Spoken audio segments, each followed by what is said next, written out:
Took a road trip and picked up a few games. Let's bring them inside, take a look-see. First, let's take a look at this centipede.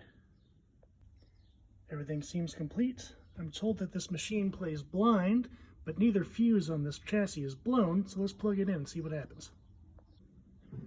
It does indeed play blind, and we've got voltage going to the monitor power. Let's check it to B+. The B+ voltage is way too high, meaning that this monitor chassis is undergoing high voltage shutdown. We'll replace the voltage regulator and give it a full rebuild, and that should bring it back to life. After that, it would be a lot of cosmetic work. This side art's not too bad, but this side art's peeling right off.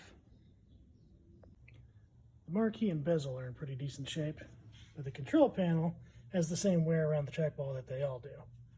So we'll get some new side art and a new control panel overlay.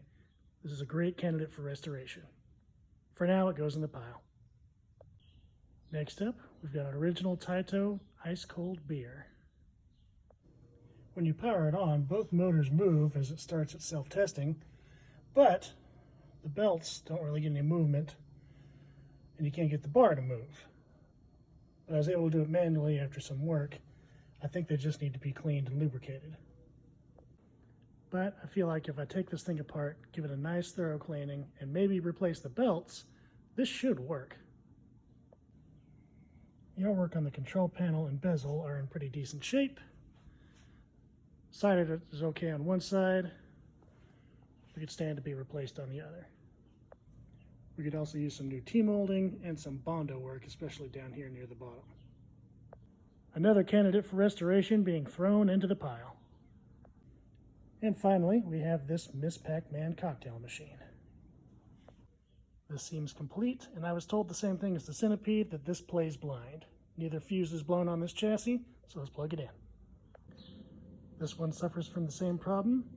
The monitor has high voltage shutdown, so it'll get the same treatment. It's not playing blind though, it will not coin up or start a game. None of these fuses are blown, so most likely this PCB just needs to be taken out, the edge connector cleaned, chips pushed in, daughter boards resecured, things like that. This is an original Pac-Man cabinet, and it still has Pac-Man control panel graphics. But it was changed to Miss Pac-Man, and the overlay was changed. But it's in pretty rough shape, so it would really need to be replaced anyway.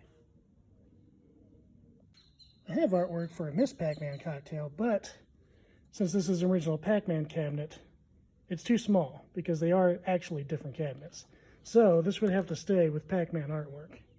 So the question becomes, do I change out this bezel for a Pac-Man and turn that board back into an original Pac-Man, or do I keep it as a Miss Pac? Not my problem now, it's going in the pile. Seems like every time I pull something out of this pile, I replace it with 3 more projects, which I guess is a good problem to have. Follow me to see what I fix next.